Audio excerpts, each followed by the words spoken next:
હાલો મિત્રો, આપણે આજે બનાવીશું દાળ ઢોકળી. તમે સૌ મજામાં, અમે મજામાં જ છીએ.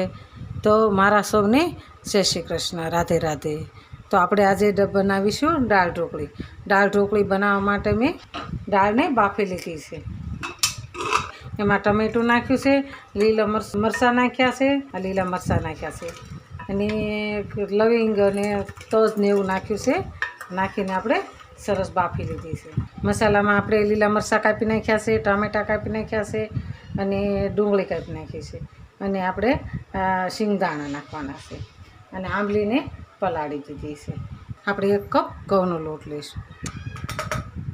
2 ચમચી આપણે ચણાનો લોટ લેવાનો છે.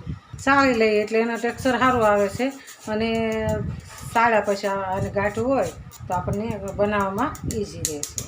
આપણે સ્વાદ પ્રમાણે મીઠું નાખીશું, ધાણા જીરું નાખીશું, લાલ મરચું નાખીશું, હળદર નાખીશું, અને થોડીક અમથી હિંગ નાખીશું. આપણે થોડુંક તેલ નાખીશું, અને આપણે લોટ બાંધી લેવાનો છે. બહુ કઠણ નહીં બાંધવાનો અને બહુ ઢીલો નહીં બાંધવાનો. આપણે થોડુંક તેલ નાખીને એને મસળી દઈશું. લોટ આપણો બંધાઈ ગયો છે. આપણે આને થોડી વાર ઢાંકી દઈશું. 5 મિનિટ માટે ઢાંકી દઈશું. તો આપણે દાળ ઝેરી નાખીને દાળમાં બ્લેન્ડર કરી દઈએ. આપણે દાળને ઝેરી નાખી છે, તો આપણે હવે વઘાર કરીશું. આપણે ગેસને ચાલુ કરીશું. આપણે 2 પાવડા તેલ એડ કરવાનું. આપણે એમાં અડધી ચમચી રાઈ નાખીશું. આપણે એમાં જીરું નાખીશું, અડધી ચમચી તમામ પત્ર નાખીશું, 2 લાલ મરચાં નાખીશું. એની અંદર આપણે લાલ મરચું નાખીશું અને પાણી નાખીશું. આપણે એમાં ધાણા જીરું નાખીશું, હળદર નાખીશું, હિંગ ભૂલી ગઈ હતી તો હવે હિંગ નાખીશું.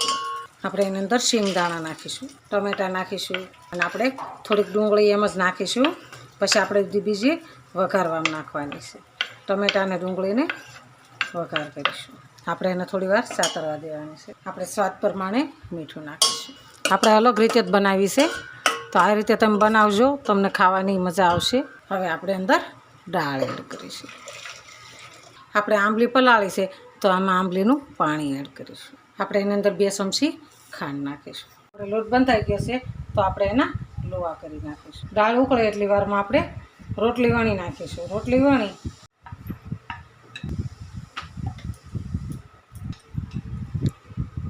આપણે એકદમ પતલી વણી લેવાની છે. પછી એને નાના નાના પીસ કરી લેવાના છે. આપણે દાળ ઉકળી ગઈ છે, તો આપણે નાના નાના પીસને કરી નાખ્યા છે. તો આપણે આવી રીતના પતલી પતલી વણી અને પીસ કરી નાખ્યા છે, તો આપણે અંદર એડ કરી દઈએ. અને આપણે એને ઉકળતામાં નાખવાનું છે, એટલે કે ચીપકશે નહીં, અને બધી જુદી જુદી આપણે થઈ જશે. આપણી દાળ ઢોકળી સરસ તૈયાર થઈ ગઈ છે. એકદમ મસ્ત દાળ ઢોકળી બની ગઈ છે. તો આપણે હવે એને વઘાર કરીશું.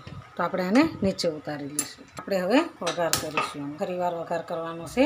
આપણે 1 પાવડું તેલ એડ કરીશું. આપણે એની અંદર રાઈ એડ કરીશું. આપણે એની અંદર જીરું નાખીશું.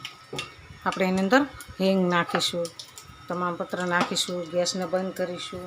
આપણે ટમેટાં કાપ્યા હતા, તો ટમેટાં નાખીશું. આપણે એની અંદર ડુંગળી નાખીશું. ગેસને આપણે ધીમો રાખવાનો છે. થોડુંક અમથું આપણે ધાણા જીરું નાખીશું.